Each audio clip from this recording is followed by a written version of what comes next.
جو 7 ایز ہیں جس کا مختصر تعارف ضروری ہے، وہ یہ ہے کہ یہ جتنے بھی ادارے ہیں وہ ناٹ فار پروفٹ ہیں،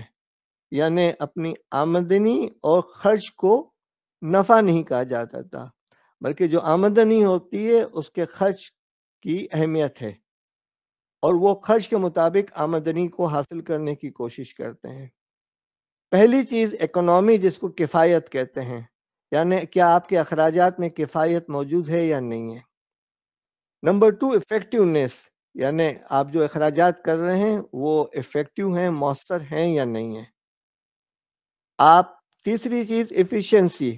کیا وہ ایفیشینٹ ہیں یا نہیں ہیں، یعنی آپ نے ایک چیز دی اور اس چیز کو دینے کے بعد وہ چیز آپ کو 10 دن میں ملنی چاہیے تھی اور وہ 1 مہینے میں ملی، تو اس کا مطلب یہ کہ آپ کے فنڈز کو اس نے 20 دن استعمال کیا، اس لیے کہ عام طور سے ایڈوانس بھی لے لیا جاتا ہے۔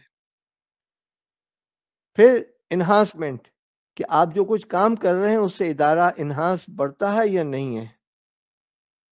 پانچویں چیز ایویلویشن، ایویلویشن،